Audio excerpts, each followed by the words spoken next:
بسم اللہ الرحمن الرحیم. موجہات کی بحث چل رہی تھی اور ہم نے کہا تھا کہ ٹوٹل موجہات 15 ہیں. ٹھیک ہے، ابتداءً اس کی دو قسمیں ہیں، قضیہ بسیطہ اور قضیہ مرکبہ، یعنی موجہہ بسیطہ اور موجہہ مرکبہ.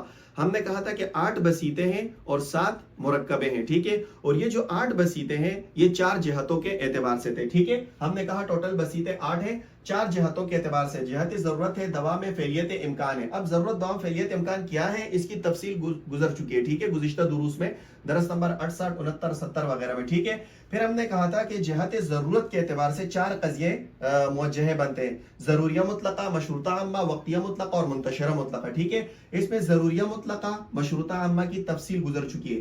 آج ہم انشاءاللہ پڑھیں گے قضیہ وقتیہ مطلقہ. دیکھیں، قضیہ وقتیہ مطلقہ کون سا قضیہ ہے؟ قضیہ وقتیہ مطلقہ وہ قضیہ ہے جس میں موضوع کے لیے محمول کا ثبوت یا موضوع سے محمول کی نفی ضروری ہو ایک وقت معین میں. کیا مطلب؟ یعنی موضوع کے لیے یا تو محمول ضروری طور پر ثابت ہو وقت معین میں، یا موضوع سے محمول سلب ہو ضروری طور پر ایک وقت معین میں.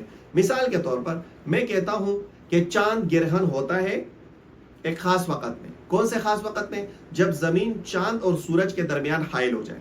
ٹھیک ہے، تو اب میں نے کہا دیکھیں کہ چاند گرہن ہوتا ہے. میں نے چاند کے لیے گرہن ہونا، کل قمر منخسف بالضرورہ، میں نے ہر قمر کے لیے انخساف یعنی کہ گرہن، اس کا چاند کا گرہن ہونا ثابت کیا ہے، لیکن ایک وقت معین میں. کون سے وقت معین میں؟ وہ یہ ہے کہ جب زمین چاند اور سورج کے درمیان حائل ہو جائے. ٹھیک ہے، تو یہاں دیکھیں موضوع کے لیے محمول کا ثبوت ہے وقت معین میں ضروری طور پر، لیکن کون سے وقت معین میں؟ جب زمین چاند اور سورج کے درمیان حائل ہو. ٹھیک ہے، ذرا دیکھیں کہ کل قمر منخسف، ٹھیک ہے، بالضرورت وقت حلولت الارض بینہ وبین الشمس. ٹھیک ہے، اب یہاں دیکھیں کل قمر موضوع منخسف محمول، یہاں موضوع کے لیے محمول ثابت ہے. ٹھیک ہے، ضروری طور پر کہ بھئی چاند گرہن ضروری ہوگا. کب ہوگا؟ لیکن وقت معین میں. وقت معین یہ ہے کہ جب یہ چاند اور سورج کے درمیان حائل ہو جائے کیا؟ زمین. ٹھیک ہے، جیسے دیکھیں مثال کے طور پر ایسا ہوتا ہے کہ یہ مثال کے طور پر سورج ہے. ٹھیک ہے، یہ سورج ہے، یہ اپنے مدار میں یوں گھوم رہا ہے. صحیح ہے، یہ یوں گھوم رہا ہے اپنے مدار میں. اچھا، اور سورج کے قریب کیا ہے بھائی؟ یہ مثال کے طور پر زمین ہے. ٹھیک ہے، اچھا، اور زمین کے ساتھ یہ قمر چاند گھوم رہے ہیں اپنے مدار میں. تو جب یہ چاند یوں آ رہا ہے نا، ٹھیک ہے، اور سورج بھی آ رہا ہے، تو جب چاند اور سورج ان کے درمیان جب یہ زمین آ جاتی ہے نا، تو آپ کو پتہ ہے کہ چاند کی روشنی سورج سے مستفاد ہے.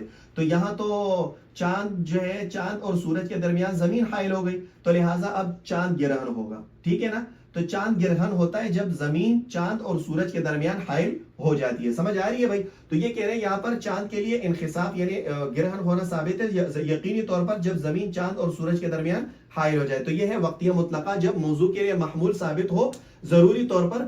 ٹھیک ہے، ایک وقت معین میں. ٹھیک ہے، اور سالبہ کی مثال جیسے یہاں پر کتاب میں دیا، ہم عبارت پڑھ لیتے ہیں تو آپ کو سالبہ کی مثال بھی سمجھ آئے گی. یا دیکھو قرآن پاک میں بھی ایک مثال ہے کہ ان الاولین والآخر، ان الاولین والآخرین، ٹھیک ہے،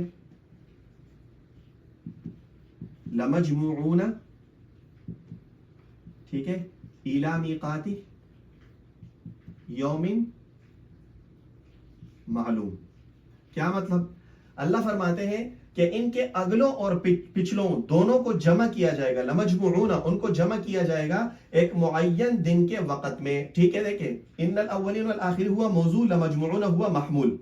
ٹھیک ہے، اب دیکھیں یہاں موضوع کے لیے محمول ثابت ہے لیکن ایک وقت معین میں، کہ ان کے اولین اگلے پچھلوں کو جمع کیا جائے گا، لیکن کب جمع کیا جائے گا؟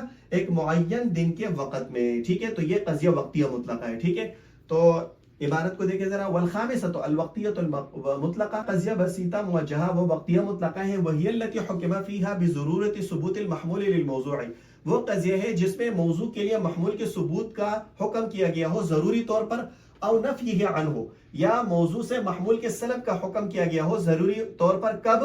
فی وقت معین، ایک وقت معین میں، من اوقات الذات، موضوع کے اوقات میں سے. ٹھیک ہے، کما تقول، جیسے آپ کہیں گے کل قمر منخسف بالضرورہ وقت حیلولۃ الارض بینہ و بین الشمس، کہ ہر چاند گہنتا ہے، ٹھیک ہے، یقینی طور پر جب چاند اور سورج کے درمیان زمین حائل ہو جائے. اور ثالبہ کی مثال ولا شیء من القمر بمنخسف بالضرورہ وقت التربیع، ٹھیک ہے، کہ چاند جو ہے وہ نہیں گہنتا، وہ چاند گرہن نہیں ہوتا یقینی طور پر تربیع کے وقت. تربیع کون سا وقت ہوتا ہے؟ جب سورج اور چاند دونوں اپنے چھوٹے چھوٹے برج میں گھوم رہے ہو، ٹھیک ہے نا، تو یعنی کہ جب ان کے درمیان زمین حائل نہ ہو، اپنے چھوٹے برج میں گھوم رہا ہو چاند بھی اور سورج بھی، تو اس وقت نہ سورج گرہن ہوتا ہے اور نہ چاند گرہن ہوتا ہے، ٹھیک ہے. تو کہتے ہیں اس کو عربی میں تربیع کا وقت کہتے ہیں. تو تربیع کے وقت کوئی بھی چاند گرہن نہیں ہوتا. میں امید کرتا ہوں کہ قضیہ وقتیہ مطلقہ آج کا سبق بہت آسان تھا، آپ کو اچھی طرح سمجھ آ گیا ہوگا.